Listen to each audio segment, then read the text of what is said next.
6 मार्च 2003 को अल्जीरिया के तामरा set airport पर यह बोइंग 7372-00 उड़ान भरने की तैयारी कर रहा है। एयर अल्जेरी की इस फ्लाइट 6289 को घरदाया होते हुए अल्जेरी के हुरी बोमेन इंटरनेशनल एयरपोर्ट पहुंचना है। यह फ्लाइट ऑलरेडी 9 घंटे लेट हो चुकी है क्योंकि प्लेन के सिस्टम बी हाइड्रोलिक पंप में कोई खराबी आ गई है। वैसे तो यह प्लेन ऑलमोस्ट 20 साल पुराना हो चुका है, लेकिन एयर अल्जेरी ने इसे बहुत अच्छे से मेंटेन किया है और हाइड्रोलिक पंप की इस टेम्परेरी दिक्कत के अलावा यह प्लेन काफी अच्छी कंडीशन में है। इस 7372-00 में 17 डक्टेड लो बायपास टर्बो फैन इंजन लगे हुए हैं जो बाहर से बिल्कुल नए नजर आते हैं। हालांकि इसमें से लेफ्ट साइड वाला इंजन 30,000 फ्लाइंग आवर्स कंप्लीट कर चुका है और राइट साइड वाला 23,000 आवर्स फ्लाइट कंप्लीट कर चुका है। फ्लाइट डिले होने के चलते कैप्टन जानबूझकर लेट हैं और इनके लेट आने की वजह से सारी pre flight preparations first officer को कंप्लीट करनी पड़ रही है और फर्स्ट ऑफिसर 44 साल की फातिमा यूसुफी है और इनके पास अभी 5,219 फ्लाइंग आवर्स का एक्सपीरियंस है। वैसे बता दें कि इस फ्लाइट के कैप्टन 48 साल के बुआलम बेनोविचा हैं जिनके पास टोटल 10,760 घंटों का फ्लाइंग एक्सपीरियंस है। हालांकि इनमें से बोइंग 7372-00 पर एज अ कैप्टन उनका एक्सपीरियंस सिर्फ 1,087 घंटे है, जो नोट करने वाली चीज है। पायलट के अलावा प्लेन में 4 कैबिन क्रू भी मौजूद हैं, जो फ्लाइट के डिपार्चर की तैयारी में लगे हैं। असल में डिले होने की वजह से फ्लाइट का नया डिपार्चर टाइम दोपहर 2 बजे का रखा गया है। हाइड्रोलिक पंप को रिपेयर कर रही मेंटेनेंस टीम ने अपना काम निपटा दिया है और प्लेन में 97 पैसेंजर सवार हो चुके हैं। हालांकि इस सफर पर 100 पैसेंजर जाने वाले थे, लेकिन 3 पैसेंजर के साथ डॉक्यूमेंटेशन की कुछ प्रॉब्लम हो गई, जिसकी वजह से उन्हें इस फ्लाइट में जाने की परमिशन नहीं मिल पाई और इसी के चलते फ्लाइट 6289 में इस समय 97 पैसेंजर्स मौजूद हैं। इन्हीं 97 लोगों में 28 साल का एक अल्जीरियन सोल्जर यूसुफ जलाली भी है, जिसकी सीट प्लेन की लास्ट रो में है। नोट करने वाली बात यह है कि यूसुफ जलाली ने अपनी सीट बेल्ट नहीं बांधी और यह आज इनकी लाइफ की सबसे अच्छी गलती साबित होने वाली है। कैसे वह हम आगे जानेंगे। फिलहाल कैप्टन के लेट होने की वजह से फर्स्ट ऑफिसर अकेले ही फ्लाइट का सारा इनिशियल सेटअप और वॉक अराउंड कंप्लीट कर रही हैं। साथ ही इस फ्लाइट के लिए इन्होंने प्लेन में 4.6 टन फ्यूल भी डलवा लिया है। यही वजह है कि फ्यूल 97 पैसेंजर्स व ढेर सारे लगेज के साथ प्लेन का टेक ऑफ वेट 48,708 किलो पहुंच गया है, जो इसकी मैक्सिमम लिमिट से सिर्फ 800 किलो कम है और यह आज के इस इंसिडेंट में बहुत अहम फैक्टर साबित होने वाला है।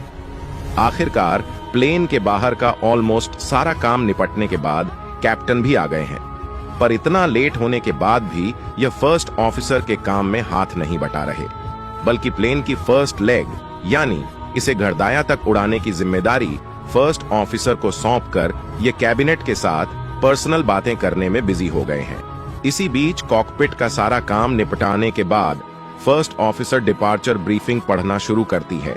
सारा काम निपटाने के बाद फर्स्ट ऑफिसर टावर को कॉल करके बताती हैं कि उनका प्लेन आगे बढ़ने के लिए तैयार है। टावर से कंफर्मेशन मिलते ही प्लेन को पुशबैक करने की प्रोसेस शुरू हो जाती है और इसके बाद टैक्सिंग करते हुए प्लेन धीरे धीरे रनवे की तरफ बढ़ने लगता है और सही मायनों में इस वक्त केबिन मैनेजर को कॉकपिट से निकलकर पीछे अपनी सीट पर चले जाना चाहिए, लेकिन न जाने कैप्टन को इनसे ऐसी क्या जरूरी बात करनी है कि यह इन्हें रोककर कॉकपिट की जंप सीट पर बैठा देते हैं। इससे साफ जाहिर है कि केबिन मैनेजर और कैप्टन चीजों को बहुत कैजुअली ले रहे हैं और इन्हें लोगों की सेफ्टी का बिल्कुल ख्याल नहीं है। यही वजह है कि कैप्टन ने डिपार्चर ब्रीफिंग भी कंप्लीट नहीं होने दी और अपनी पर्सनल बातों में लगे रहे, जबकि एविएशन की बेसिक प्रैक्टिस है कि टेक ऑफ से पहले और लैंडिंग के दौरान पायलट्स का पूरा ध्यान सिर्फ प्लेन की सेफ्टी की तरफ होना चाहिए। कैप्टन अभी भी केबिन मैनेजर के साथ अपनी पर्सनल बातों में लगे हुए हैं। अब 2:12 हुए हैं और प्लेन टैक्सिंग करते हुए रनवे 02 की होल्डिंग पॉइंट तक पहुंच चुका है। यहां पहुंचते ही फर्स्ट ऑफिसर फिर से टावर को कॉल करके बताती है कि वह अब टेक ऑफ के लिए तैयार हैं। टावर से इन्हें तुरंत ही टेक ऑफ करने का क्लियरेंस मिल जाता है और फर्स्ट ऑफिसर प्लेन को रनवे पर लाइन अप कर देती है। यह प्लेन अब उड़ान भरने के लिए बिल्कुल तैयार है और कॉकपिट में सारा सिस्टम नॉर्मल नजर आ रहा है, लेकिन किसी को भी इस बात की भनक तक नहीं है कि प्लेन के लेफ्ट इंजन में एक बहुत बड़ी खराबी हो चुकी है। इतनी बड़ी कि इस वक्त प्लेन में मौजूद हर एक इंसान की जान खतरे में है। दरअसल इंजन के अंदर कंबशन चैम्बर्स के ठीक पीछे मौजूद हाई प्रेशर टरबाइन के प्लेट्स में छोटे छोटे क्रैक्स बनना शुरू हो गए हैं और ऐसा होने की वजह थर्मल फटीग है। दिक्कत की बात यह है कि यह क्रैक्स काले रंग की एक सॉलिड लेयर ढके हुए हैं और इसी के चलते प्री फ्लाइट चेकिंग के दौरान किसी की भी नजर इन क्रैक्स पर नहीं पड़ी। इंजन की इस खराबी से पूरी तरह अनजान दोनों पायलट्स अब प्लेन को टेक ऑफ कराने की तैयारी में लगे हैं। प्लेन के स्टेबलाइज्ड होते ही कैप्टन थ्रस्ट लीवर को आगे की तरफ पुश करके इसे फुल थ्रस्ट देते हैं। इसी के साथ प्लेन रनवे पर आगे बढ़ना शुरू हो जाता है और फर्स्ट ऑफिसर कहती हैं, कंट्रोल मेरे हाथ में है। रनवे पर प्लेन की रफ्तार बढ़ती जाती है और कॉकपिट में सब कुछ नॉर्मल नजर आता है।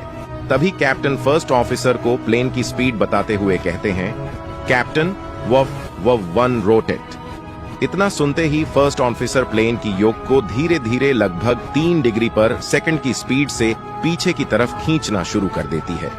इससे प्लेन की नोज ऊपर उठने लगती है और यह रनवे को छोड़कर हवा में टेक ऑफ कर जाता है।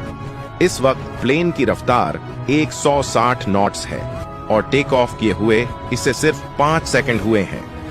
इसी बीच फर्स्ट ऑफिसर कैप्टन से लैंडिंग गियर रिट्रैक्ट करने के लिए कहती है, लेकिन उसके या कहते ही अगले सेकंड प्लेन के लेफ्ट इंजन में हाई प्रेशर टरबाइन के कई ब्लेड एक तेज धमाके से फ्रैक्चर हो जाते हैं। इससे लेफ्ट इंजन फेल होकर एक झटके में प्लेन अपना पूरा थ्रस्ट खो देता है। यह फ्लाइट इस वक्त बहुत बड़ी मुसीबत में आ चुकी है। इंजन के इस तरह अचानक फेल हो जाने से पायलट्स को बहुत बड़ा झटका लगता है, लेकिन चीजें अभी इतनी भी हाथ से नहीं निकली कि पूरी उम्मीद ही छोड़ दी जाए, क्योंकि लेफ्ट इंजन फेल जरूर हुआ है लेकिन इसमें कोई आग नहीं लगी और साथ ही राइट साइड वाला इंजन अभी भी प्लेन को पूरा थ्रस्ट प्रोवाइड कर रहा है।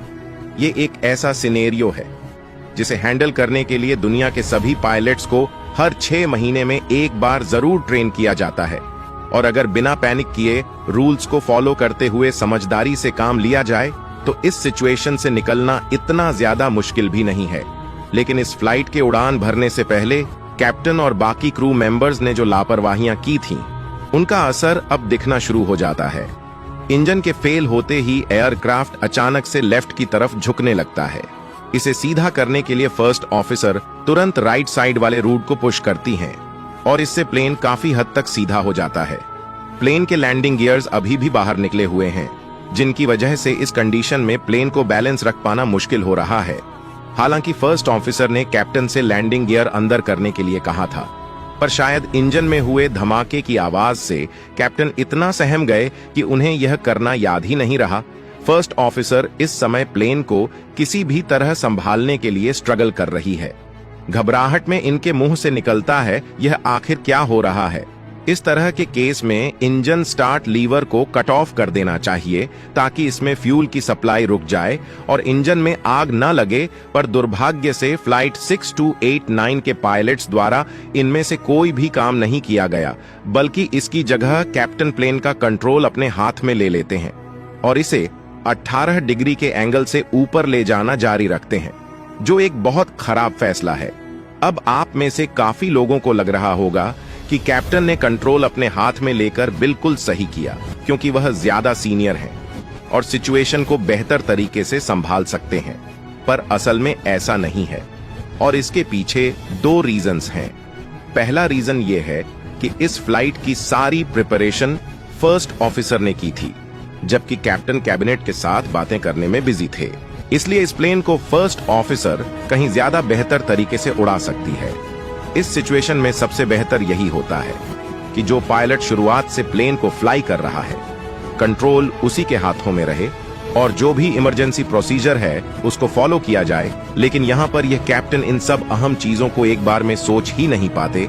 असल में कैप्टन ने टेक ऑफ से पहले इन सब प्रोसीजर्स की ब्रीफिंग को इग्नोर कर दिया था।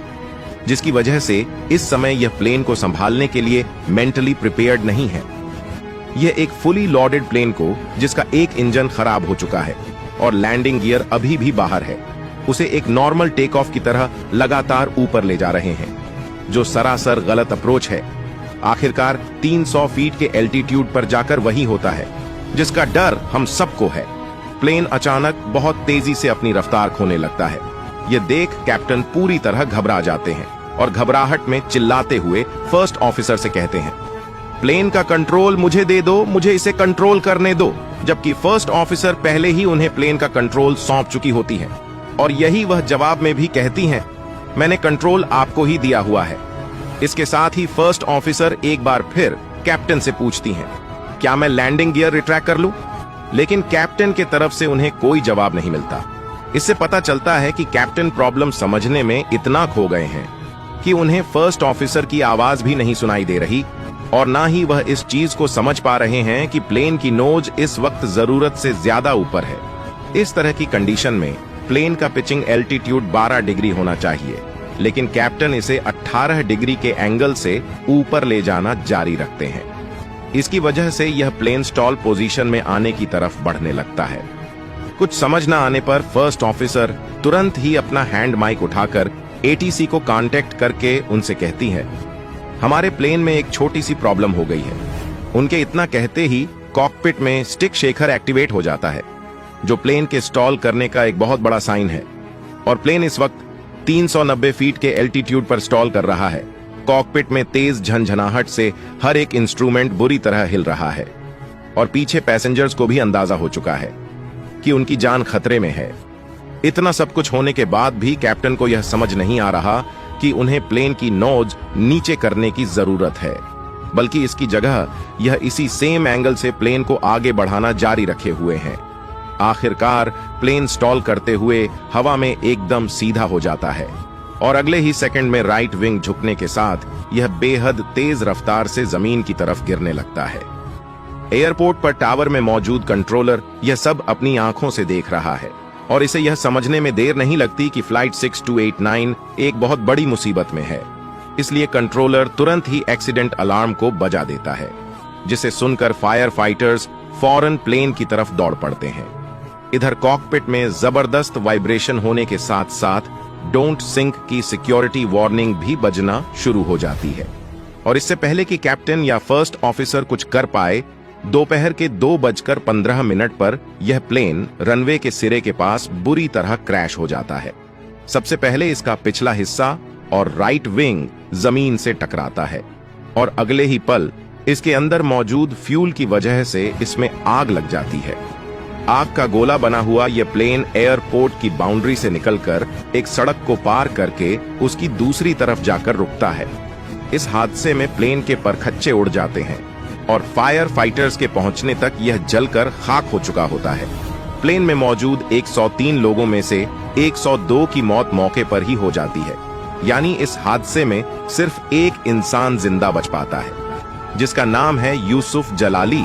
ये वही अल्जीरियन सोल्जर है जो प्लेन की सबसे लास्ट रो में बिना सीट बेल्ट लगाए बैठा था।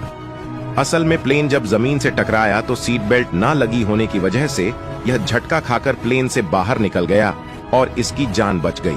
हालांकि इसे बहुत गंभीर चोट आई और यह कई दिन कोमा में भी रहा था।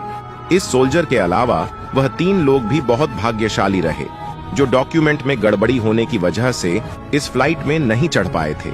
इस हादसे की खबर ने पूरी दुनिया को झंझोर कर रख दिया था, क्योंकि यह अल्जीरिया में हुआ अब तक का सबसे डेडलिएस्ट एविएशन डिजास्टर था। आखिरकार इस घटना की इन्वेस्टिगेशन शुरू हुई और रिपोर्ट में यही बात सामने आई कि इस क्रैश के होने की वजह इंजन का फेल होना, कैप्टन की लापरवाही और प्रॉब्लम्स को समझकर उसे सॉल्व करने के लिए सही कदम ना उठा पाना।